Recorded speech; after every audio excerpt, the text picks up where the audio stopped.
صحتک قبل مرض، صحت کو غنیمت سمجھو۔ سوچو اس صحت سے کیریئر کتنا بنا رہے ہو، اس سے اپنی خربوں سال کے کیریئر کے لیے کیا کچھ کر رہے ہو اس صحت میں، اور پتہ کوئی نہیں لگتا موت کب آ جائے اور صحت کب چلی جائے، کچھ نہیں پتا۔ دو چیزوں کے بارے میں کوئی گارنٹی نہیں ہے، کب بیماری آ جائے کب صحت چلی جائے، کچھ نہیں پتا۔ سویا ٹھیک تھا، اللہ نے دے رکھی ہے صحت، قدر کیجئے، اس کا شکر ادا کیجئے، اس کا حق ادا کیجئے، اس سے کیریئر بنائیے۔ عقل مندی یہی ہے، دور اندیشی یہی ہے، روشن خیالی یہی ہے۔ آپ علیہ الصلوۃ والسلام سے پوچھا گیا یا رسول اللہ من ایکس الناس واحزم الناس، عقل مند لوگ، دور اندیش، سمجھدار کون لوگ ہیں؟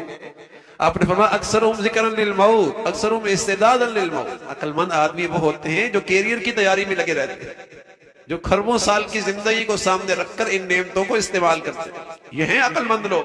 اکثرهم ذکرا للموت اکثرهم استعدادا للموت، اس زندگی کی تیاری کرتے ہیں۔ صحت کو غنیمت سمجھو، بڑی دولت ہے۔ پھر نبی فرمایا کرتے تھے لوگ بڑا دھوکہ کھاتے ہیں، جب چلی جاتی ہے پھر ہوش آتا ہے، بستر پہ پڑ جاتا ہے، کچھ کرنا بھی چاہتا ہے نہیں کر پاتا، لیکن جب صحت ہوتی ہے اس زندگی کی فکر ہی نہیں ہوتی۔ یعلمون ظاہرا من الحیات الدنیا وهم عن الآخرۃ غافلون، دنیا کی راحت و آرام میں بڑی نزاکتوں سے کام لیتا ہے، بڑی باریک بینی سے کام لیتا ہے، کیسا فرنیچر بناتا ہے، کیسی ٹائل کا انتخاب کرتا ہے، کیسا ڈرائنگ روم بناتا ہے، لباس پوشاک میں کیسی باریکیوں کا خیال رکھتا ہے۔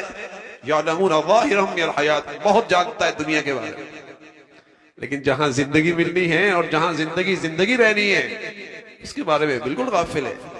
ارے میاں وہاں بھی تو کچھ ضروریات ہیں، وہاں بھی تو ایک طویل زندگی گزارنی ہے، یہاں تو اتنی نزاکتوں کا خیال ہے، اتنی باریکیوں سے کام لیتا ہے، اتنی صلاحیتیں صرف کرتا ہے، اور کس زندگی کے لیے؟ جہاں صحت کا پتہ کوئی نہیں، جہاں صحت کا پتہ کوئی نہیں، جہاں زندگی کا پانی کا بلبلا کب پھٹ جائے، لیکن اس کے لیے اہتمام کتنا ہے۔ صحت قبل مرض، اللہ کے نبی کی نصیحت ہے، اسے غنیمت سمجھو، اس سے کیا کمائی کی ہے۔ 50 سال گزر گئے، 60 سال گزر گئے، صحت اللہ نے دے رکھی ہے، 40 سال زندگی گزر چکی ہے، بتائیے نا ان 60-70 سالوں میں دنیا کا اسٹیٹس تو اچھا ہوا، بتائیے آخرت کا اسٹیٹس بھی اچھا ہوا؟ یہاں کا معیاری زندگی تو اچھا کر لیا، وہاں کے معیاری زندگی کے لیے کیا سامان اکٹھا کیا؟ الحمدللہ ہم تو مسلمان ہیں، ہمیں تو ایمان ہے کہ زندگی وہ ہے۔ ان کی زندگی تو سمجھ میں آتی ہے کہ جن کو اس زندگی پر ایمان نہیں، کہ وہ یہاں گم ہو جائے اور یہاں ہی زندگی میں مست ہو جائے، ان کی یہ بات تو سمجھ میں آتی ہے۔ لیکن مسلمان جس کا ایمان ہے اور جس کے ابا چلے گئے، اس کا ایمان ہے کہ نئی زندگی کے اندر منتقل ہو گئے، جس کی اماں چلے گئے، جس کا ایمان ہے کہ ایک نئی زندگی میں منتقل ہو گئے، جس کے گھر کے کئی افراد جا چکے اور اس کا ایمان ہے کہ ایک نئی زندگی میں منتقل ہو گئے، اس کی غفلت سمجھ بھی نہیں آتی۔